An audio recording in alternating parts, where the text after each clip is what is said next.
Olá, Olá, tudo bem? tudo bom? Boa Perfeito. noite. Boa noite, doutora Dalva. Então, pessoal, vamos começar. Então, vou apresentar. Então, hoje a nossa live, o tema é falar a respeito de medo e sofrimento em tempos de pandemia de Covid-19 e quais são os desafios da equipe de saúde. E para conversar conosco a respeito desse tema, nós convidamos a doutora Dalviuki Matsumoto. Ela é coordenadora de serviço de cuidados paliativos do Hospital do Servidor Público Municipal, desculpa, e também diretora do Instituto Paliar. Obrigada por ter aceitado o nosso convite, doutora Dalva. É um prazer estar aqui, principalmente com você, Di. E minha professora, gente, então sou tiete também, né, de coração. Fiz a minha formação lá no Paliar, então eu já conheço a doutora Dalva de algum tempo, né? Um pouquinho, Obrigada. um É um pouquinho. pouquinho. Gente, então, para falar a respeito dessa temática, a Sobeste já fez uma live anteriormente com uma psicóloga para falar um pouquinho, abordar essa questão dos cuidados que nós, enquanto profissionais, com relação ao sofrimento, do que pode acontecer por conta da pandemia, do isolamento, né, desses medos todos que nós temos. Então, inicialmente, a gente, só para fazer uma introduçãozinha, a gente tem a primeira questão de uma doença nova, com esse perfil de grande, né, de capacidade de infectar, e a gente ainda não conhece totalmente qual que é a evolução natural dessa doença, né? Então a gente em cuidado paliativo fala muito da questão de conhecer a evolução natural das doenças, e algo que provavelmente trouxe no começo e ainda medo para todos nós, na verdade, foi essa questão do desconhecimento e saber qual o risco de a gente, em estar cuidando, né, desses pacientes, a gente estaria trazendo risco para nossa família, né, para infectar, de repente, disseminar o vírus para os nossos, né, nossos filhos, nossos pais, os familiares, enfim. Então, acredito que no começo isso gerou um grande medo por conta de tudo isso.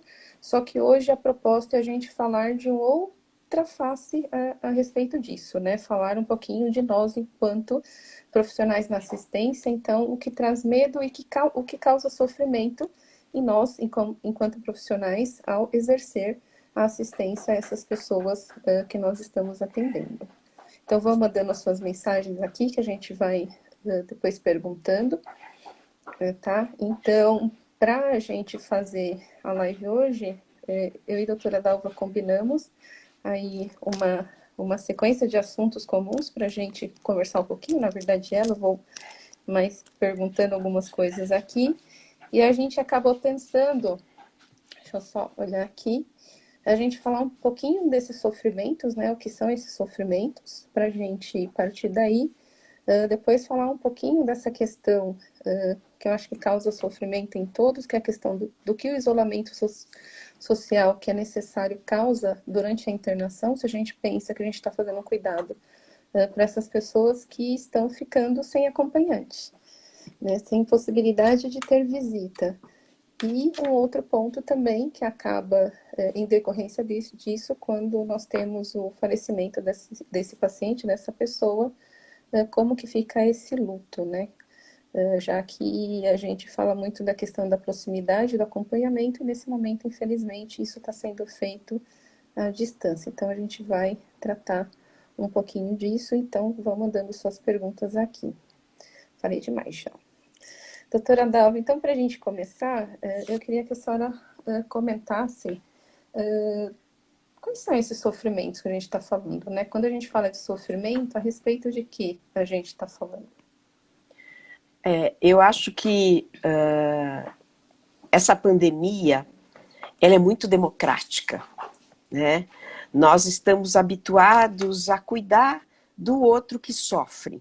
Uhum. Só que no meio desse Covid-19, todos nós estamos sofrendo.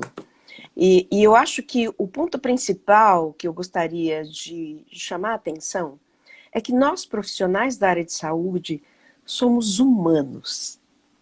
E como humanos, a gente sofre e a gente sente, mais do que nunca, a mesma coisa que os nossos pacientes e os familiares dos nossos pacientes.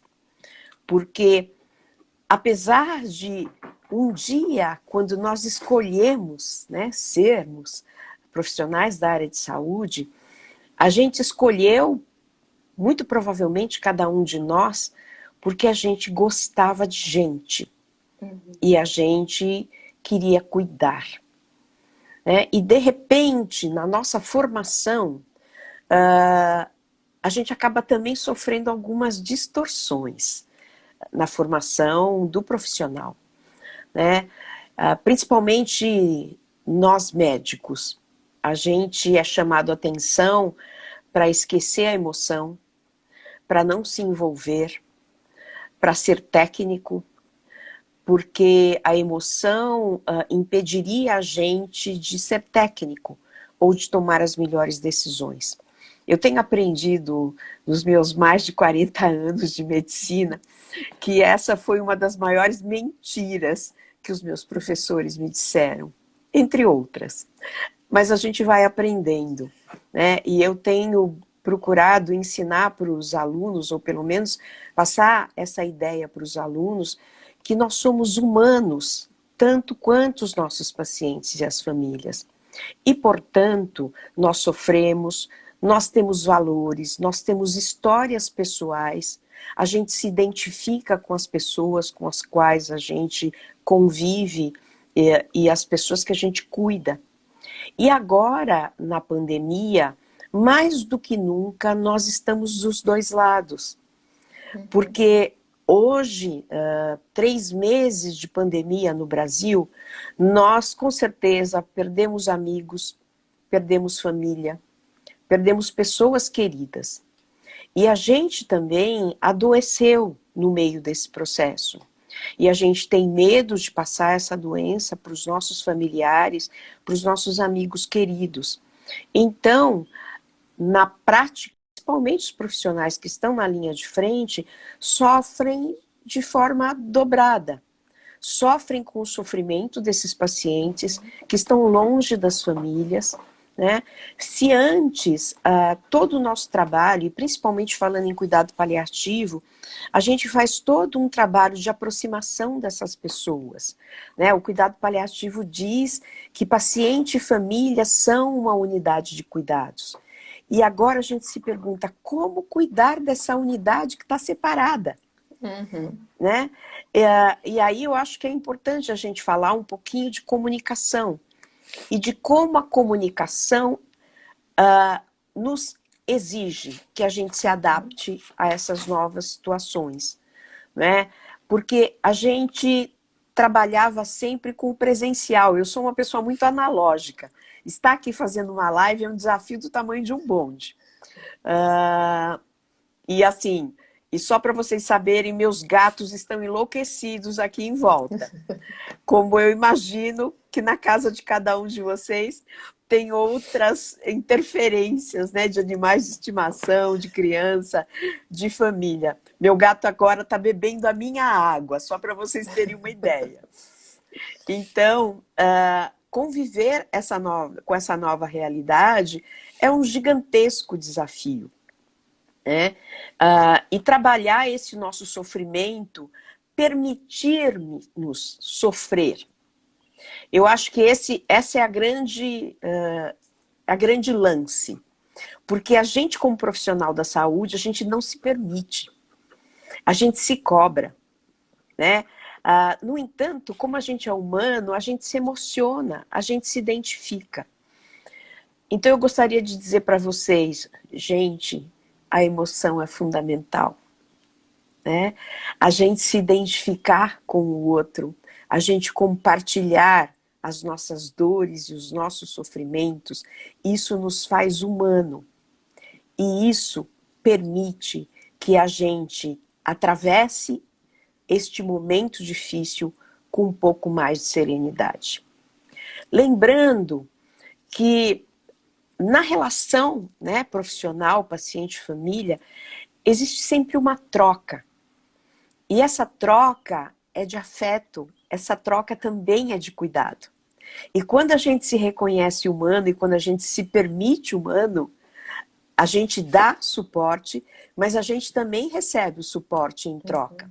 né? Então, eu acho que a grande sacada nesse momento de pandemia é mais do que nunca a gente se permitir se reconhecer como humano que sofre, como humano que sente, como humano que tem compaixão, mas que tem necessidades.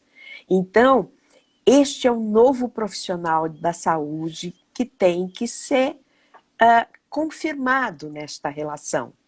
Né? Durante muitos anos, a gente veio sofrendo com o distanciamento. Quanto mais a tecnologia cresceu, quanto mais as chances da gente fazer diagnóstico, da gente traçar um bom prognóstico, estabelecer excelentes tratamentos, mais nos afastamos do humano. A gente acaba se escondendo por trás da tecnologia. Eu brinco com os meus amigos que essa pandemia, para mim, é um presente para o mundo, apesar de ser terrível. Porque é a grande oportunidade da gente se questionar e da gente rever nossos valores. Mas mais do que rever nossos valores, eu acho que a gente revê a nossa prática, né? E a nossa prática, a gente cuida de gente, né? Às vezes eu me pergunto onde nós perdemos a nossa humanidade, né, na história da medicina. Em que momento a gente foi ficando tão preso às máquinas e à tecnologia que a gente passou a não se permitir sentir, trocar, acolher e ser acolhido.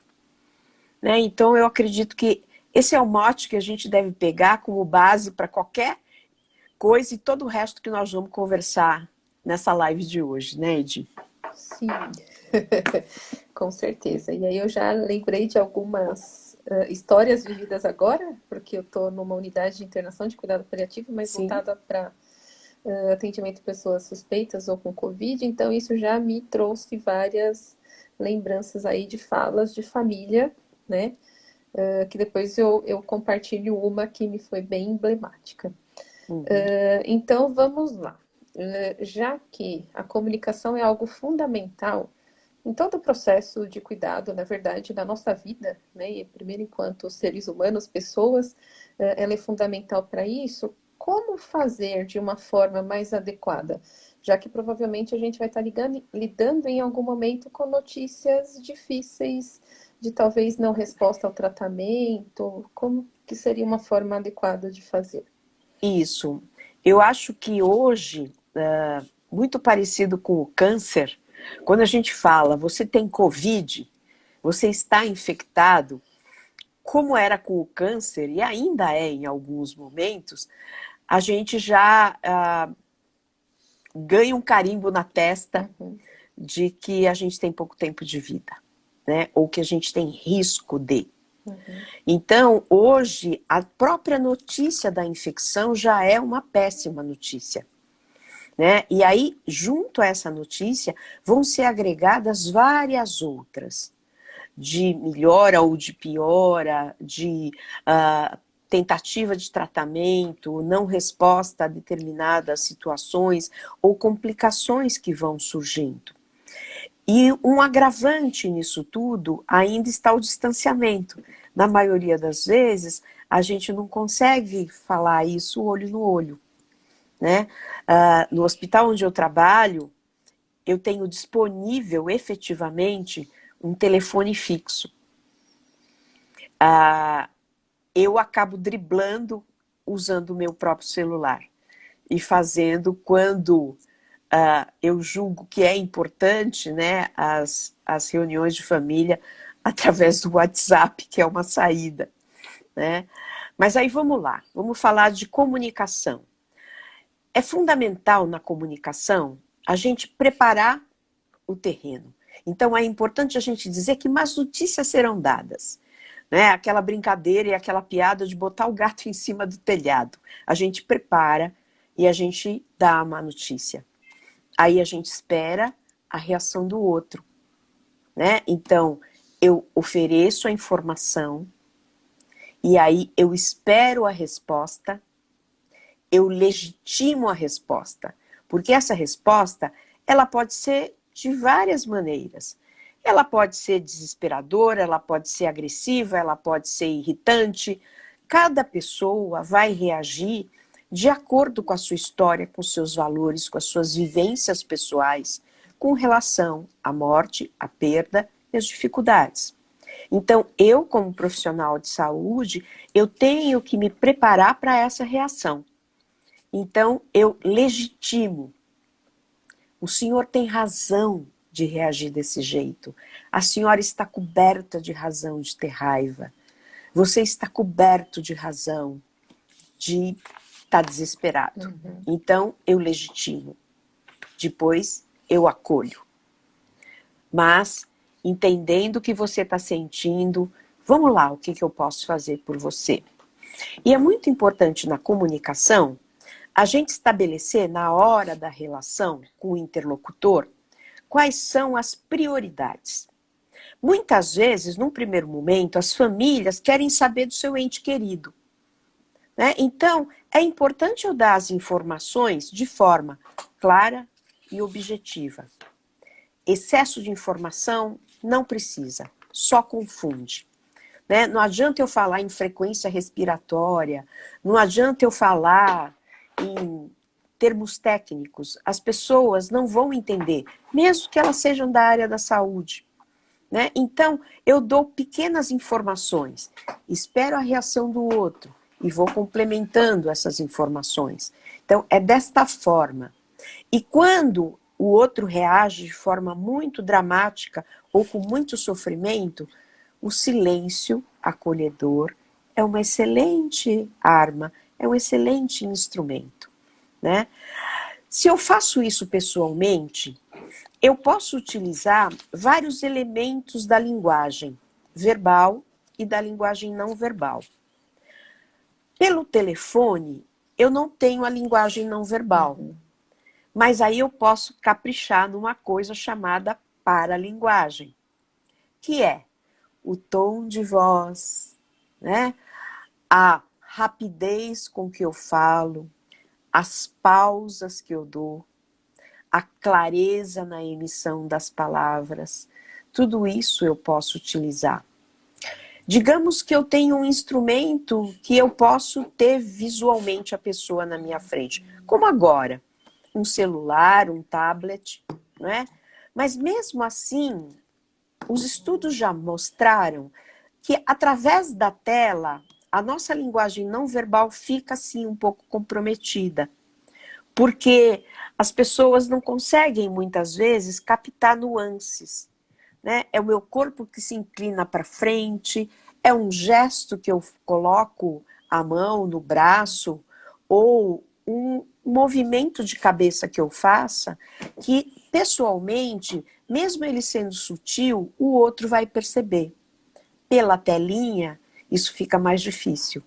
Então, eu, profissional de saúde, tenho que ter essa consciência na hora de me comunicar, né? E utilizar a linguagem não verbal e os elementos da paralinguagem para melhorar essa minha comunicação com o outro. E é muito importante que durante essa comunicação, é importante que eu seja acolhedora, que eu seja compassiva, né? E que eu tente muito me colocar no lugar do outro, que é ser empático, né? Esse é um dos maiores desafios da nossa prática, porque é muito fácil a gente dizer da boca para fora que a gente é empático, mas exercer empatia de verdade é enxergar a vida através do olhar do outro. E isso é um dos exercícios mais difíceis. É um dos gigantescos desafios que o ser humano tem. E nós, profissionais da saúde, não estamos longe disso. Até porque, nesta comunicação, a família está carregada de emoção. Eu estou carregada de emoção. Eu carrego a minha história. Eu carrego os meus valores. Eu carrego as minhas vivências. Eu posso estar dando uma notícia que eu acabei de receber de alguém, né? E que me afetou pessoalmente. Eu falo, por isso que é bom trabalhar em equipe. Porque às vezes a gente pode delegar. A gente pode combinar. Isso é bom de trabalhar em equipe multiprofissional no cuidado paliativo. A gente pode se dar o direito de dizer, hoje eu não estou legal, né? A gente até fala com o paciente, fala, olha, hoje eu não vou te dar a atenção que você gostaria, porque hoje eu não estou legal. Mas fulano, cicrano vai falar por mim e eu vou estar por aqui também. Então é importante a gente se reconhecer frágil. Então é fundamental que nós profissionais da saúde reconheçamos as nossas potências, que temos muitas. O nosso conhecimento técnico é a nossa maior potência e que nos diferencia dos outros, né? Mas a gente também tem as nossas fragilidades, porque somos humanos. Se a gente reconhece as nossas fragilidades, a gente se prepara. E quando a gente se prepara, a gente readquire potência, né? Não a onipotência, mas a potência adequada, necessária para aquele enfrentamento que a gente vai vivenciar. Acho que é por aí. Deixa eu tomar água. Sim, tome. Então, aproveitando essa ideia, né, da gente se reconhecer, da gente conhecer nossas potências, nossas fragilidades, como reconhecer que o sofrimento daquele momento é meu enquanto profissional e não do paciente? E o que a gente faz nesse caso? Isso. Uma coisa que é fundamental, né, na construção da habilidade de comunicação é a nossa capacidade de autoanálise. Então, nós profissionais da saúde temos que ter a capacidade de refletir, de se autoanalisar e de se autoconhecer. Não somente como um todo, mas em alguns momentos. Eu posso ser de uma forma, mas estar de uma outra forma naquele momento. Então, a minha maior amiga é o conhecimento. Da mesma forma que para o paciente também, para a família também, para mim, profissional da saúde, o conhecimento é a minha melhor arma, é o meu melhor suporte. E o autoconhecimento é fundamental. Quando eu conheço as minhas potências e as minhas fragilidades, eu me preparo. Eu não preciso mudar de personalidade, eu não preciso me preocupar em tentar me transformar da noite para o dia. Mas quando eu me reconheço, eu reconheço as minhas potências e reconhecendo as minhas fragilidades, eu sei caminhar com elas. Eu sei explorar essas fragilidades, né? E não me render a elas, e não cair numa armadilha. Para eu poder fazer essa autoanálise e elaborar esse autoconhecimento e trabalhar essas minhas fragilidades, eu tenho que ter uma coisa chamada inteligência emocional, né? Todos nós fomos aprovados pela nossa inteligência cognitiva. Todos nós passamos por um vestibular difícil pra cacete, uma faculdade que não foi fácil e depois uma profissão que nos solicita conhecimento todos os dias. Então a nossa cognição, ela é testada o tempo todo, mas às vezes a gente se esquece da nossa inteligência emocional. Então é muito importante a gente desenvolver, né? Da mesma forma que a gente pode treinar a nossa inteligência cognitiva, a gente também pode treinar a nossa inteligência emocional. E é nada mais do que isso, é se reconhecer e reconhecer o outro como um diferente de você.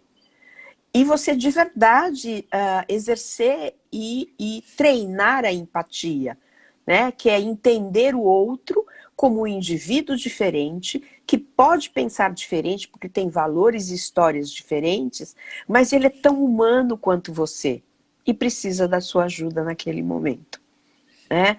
Então, eu costumo dizer, aí eu gosto sempre de citar Buda, né? Que ele tem uma frase que eu acho perfeita para nós, que Buda diz que se a sua compaixão não te inclui, ela é incompleta. E eu tenho exercitado muito isso, sabe? A autocompaixão. A gente não se permite a isso. Mas é importante porque a gente também está frágil, porque a gente também tem medo, a gente tem vários medos, né? O medo maior é a gente não causar dano ao outro. Então a gente se cobra demais, a gente se exige demais. Então é muito importante nesses momentos a gente poder exercitar a autocompaixão, né? E elaborar desta forma o autoconhecimento, mas sempre com compaixão, sempre entendendo os nossos limites, né, as nossas fraquezas, e sempre, eu acho que tentando enxergar cada dificuldade como uma oportunidade de aprendizado e de crescimento, né? A gente não tem que ficar remoendo os nossos erros. Diante de uma crise onde tudo é urgente, erros acontecerão, de todas as partes. Até porque a gente está pisando num terreno muito incerto, né? Mais do que em outras áreas. Então, nós vamos errando e acertando. E a partir desses acertos e erros é descobrindo novos caminhos, né? Todo dia a gente lê uma novidade, né, da velha dexametasona, a antiga hidroxicloroquina, que já foi herói, já foi vilã. Então, assim, a cada dia novos conhecimentos serão agregados e alguns erros a gente vai cometer. Então, se a gente se permitir errar, né, se a gente nos olhar com compaixão, acho que esse é o grande caminho. Perfeito. E aproveitando uma pergunta que eu já anotei aqui, então, de uma das participantes, em falando da comunicação, a pergunta foi se devemos dizer ao paciente que estamos sofrendo. Não é proibido. Eu posso dizer, isso me afeta tanto quanto a você. Eu também tenho medo. Eu tenho medo de pegar a doença, mas eu estou aqui para te ajudar. Eu tenho medo de transmitir essa doença para os meus familiares, mas eu continuo aqui te ajudando. O medo, ele existe, mas eu procuro que ele não me paralise. Né? Então, isso eu posso compartilhar. A gente só não deve compartilhar sentimentos e coisas que nos fragilizem demais, porque o paciente, os familiares, eles esperam em nós um apoio, um esteio, uma segurança, né? Quando a gente se mostra humano, isso fortalece as relações de confiança.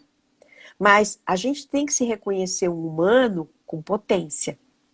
Um humano que está disposto a lutar contra os seus medos, contra as suas inseguranças. E utilizando o nosso conhecimento técnico para superar esses medos e essas inseguranças. E dizer, eu estou aqui, mas eu estou procurando me cuidar. Eu estou usando as EPIs adequadas, eu lavo as minhas mãos toda hora, eu estou fazendo todas as ações necessárias, né, para que eu também possa me poupar e eu também lá fora possa não prejudicar meus amigos e meus familiares.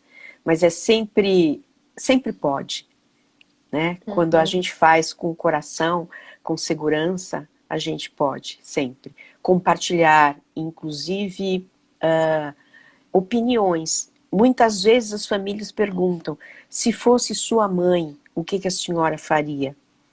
Né? Quando alguém te pergunta isso, é porque ela está confiando em você. E ela reconheceu o humano em você. Ela está chamando para você o humano. Então eu não posso me eximir de uma resposta. E às vezes eu falo, se fosse minha mãe, eu tomaria essa decisão. Mas essa é uma decisão minha, baseado na história da minha mãe.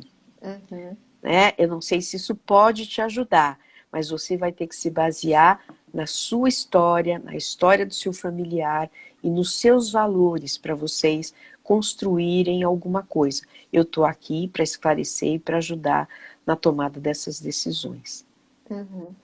Sim. E aí uma outra pergunta que eu vi passando aqui agora foi com relação, acho que entra na mesma questão, né? Perguntaram se pode chorar junto com o paciente. Pode, nós somos humanos. Eu brinco que a gente só não pode chorar mais do que o Mais. outro, ou mais Aham, tempo que o outro, aham, né? aham. Mas, quando a gente chora com o outro, a gente está dizendo, eu sou humano, eu estou emocionada junto com você, né? A dor do outro, ela é do outro, mas ela pode me tocar. E Uhum, quando ela me toca, eu posso compartilhar a emoção sem medo, uhum. né? Ah, então, por isso que é muito importante eu ter a segurança de que eu tenho um autocontrole, que eu tenho um autoconhecimento, né? Se eu não me conheço, se eu vou desarmada para um encontro, ou se eu vou não preparada, às vezes eu posso sucumbir a uma emoção, Sim. Uhum. né? Mas também não é proibido. Se eu sucumbir, a gente reconhece, a gente pede desculpas e a gente pede ajuda, Aham. né? Então não tem problema. A gente sempre tem uma saída. Sim, não, com certeza. E pensando nisso, é importante a gente, de fato, o autoconhecimento é fundamental. E a gente identificar quais são as nossas fragilidades para a gente conseguir trabalhar, né, Isso, para melhorar sempre.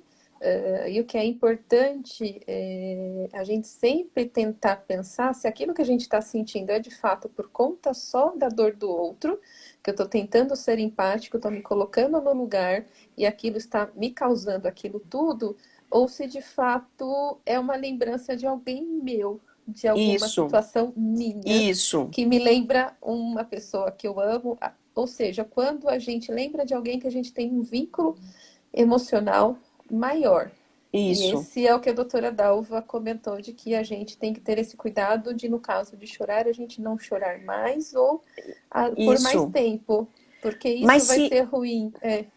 A mas se família essa talvez se lembrança, identifique, né? exatamente, mas se essa lembrança vier e a emoção for maior do que você esperava, isso também pode ser compartilhado. Uhum, É você uhum, dizer, olha, me perdoe, que talvez a minha emoção esteja parecendo excessiva, mas é que eu vivenciei uma situação muito semelhante, uhum, né? Eu uhum. também tive uma pessoa muito querida que esteve envolvida numa situação, ou eu perdi alguém muito querido.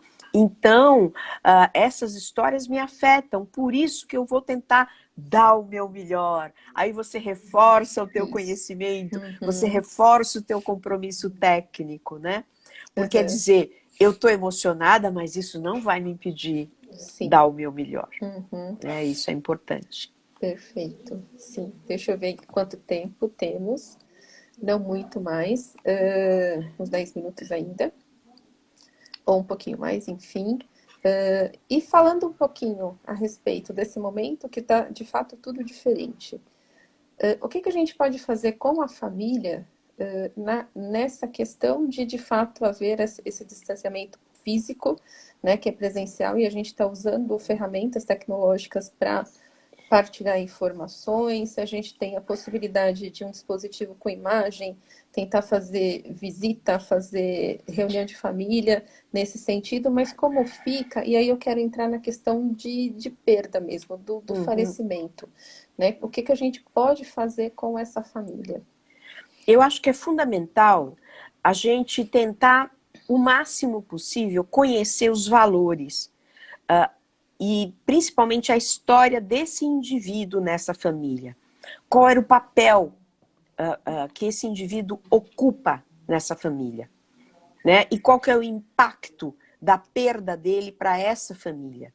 Então, se eu conheço isso, eu consigo minimamente planejar ou enxergar quais são as perdas e como essa perda vai impactar em cada um da família. Então, quanto mais eu nessa comunicação, que seja pelo telefone, que seja pela Uhum, internet, eu puder me apropriar da história dessa família e desse indivíduo, mais elementos eu vou ter para ajudar essa família a também a trabalhar o luto, né? uhum, Porque eu vou ter uma ideia de qual que é o papel dessas pessoas, qual que é a relação dessas pessoas. E aí eu posso trabalhar o luto antecipatório. Eu posso prevenir um luto complicado. Eu tenho observado, tanto nas reportagens quanto nas coisas que uhum, eu tenho vivenciado no hospital, que todos os grandes dramas que têm acontecido estão relacionados à má comunicação. Ao contrário do que as pessoas e os jornais muitas vezes falam, não tem equipe, não tem equipamento, é mentira. Não teve comunicação adequada. A família que invadiu, quebrou. Não é que eles não sabiam que a mãe não poderia morrer. É que não foi comunicado a gravidade, a evolução de acordada num dia, morta no outro, é muito impactante. Né? Então, para eu poder também prevenir, eu tenho que me comunicar bem. E eu não tenho que ter medo de prognosticar de forma adequada, mesmo que esse prognóstico possa ser assustador. Eu posso dizer isso de forma delicada e compassiva, mas quando eu preparo alguém para um desfecho, o desfecho é menor. Eu vou dar um exemplo. No meu serviço, mais de 80% dos meus pacientes são pacientes de câncer avançado em cuidado paliativo. E eu tenho uma proporção grande de pacientes com câncer de cabeça e pescoço. Quais são as complicações mais frequentes? A mais frequente é a hemorragia tumoral, que é dramático, é horroroso, quase sempre é aquele evento mortal. Mas a gente prepara as famílias, a gente diz, olha, o sangramento pode acontecer, não é?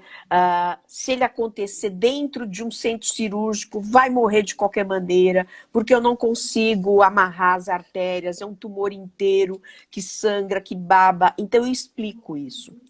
E é muito frequente as famílias que vivenciaram isso falarem para mim, nossa, doutora Dalva, foi horrível, como a senhora disse.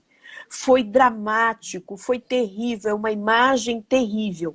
Mas quando aconteceu, eu me lembrei das inúmeras vezes que a senhora nos avisou, que a sua equipe nos avisou. E aí, uma coisa dentro do meu coração dizia, isso pode acontecer, eles tinham me prevenido. Né? Então, eu acho que nesse momento de Covid, que a gente sabe que as evoluções podem ser muito incertas, claro que não é a gente fazer pavor, botar pavor em todo mundo, mas as pessoas dão sinais que vão evoluir mal. Ela não é tão ardilosa assim que a gente não perceba, né? Então, se a gente disser, olha, está tendo sinais que a evolução não vai ser boa. Então, mesmo ela estando hoje, ela pode ter uma coisa muito rápida. Esse vírus, às vezes, é muito rápido. Então, eu preparo as pessoas para a notícia. Então, tenham toda a certeza, quando bem comunicado, quando uma relação de confiança é estabelecida, ninguém quebra hospital. Ninguém xinga você. Pode vir um filho de Londres que não está acompanhando a história e que às vezes fica meio fora do padrão. Mas a maioria das pessoas que são acolhidas e bem orientadas, quando passa o drama, quando passa a tristeza, é muito comum as pessoas virem agradecer. É muito importante que a última lembrança que essas pessoas tenham sejam a nossa fala. E uma outra coisa que eu tenho também percebido nessa comunicação, a minha equipe também tem participado, ajudado no hospital do servidor municipal, na comunicação com as famílias dos pacientes, principalmente daqueles que têm perfil de cuidado paliativo. Então, às vezes são pacientes que não têm indicação de intubação, que não têm indicação de, às vezes, algum procedimento mais invasivo, então eles já nos chamam, a gente entra em contato com a família e a gente vai preparando as famílias para isso. E eu tenho percebido que isso tem sido muito adequado, né? E também tem uma outra coisa, é tratar, como a gente sempre fala em cuidado paliativo, cada um de forma individual. Todo plano de cuidado tem que ser individual. Toda regra pode ter uma exceção. E essas exceções devem ser utilizadas com parcimônia, sim, mas de forma adequada sempre que necessário. Né? Eu estou com uma paciente de 50 anos, síndrome de Down, com muito comprometimento cognitivo e físico, né? E que está internada há algumas semanas na UTI. E que já estava com droga vasoativa, não estava respondendo. Aí eu fiz uma videoconferência, 3 irmãos e a mãe. Foi a mãe que passou o vírus para ela. Então, olha, né, o que essa família está passando. Quando eu fiz a reunião, eu falei, eu não vou falar da sua irmã. A sua irmã, vocês sabem as notícias, ela está bem cuidada. O quadro é grave, mas ela está estável. Hoje eu vim aqui conversar com vocês. Eu quero ouvir e acolher vocês. Então, comunicação também estabelecer essa prioridade. E quando eu fiz isso, tudo mudou.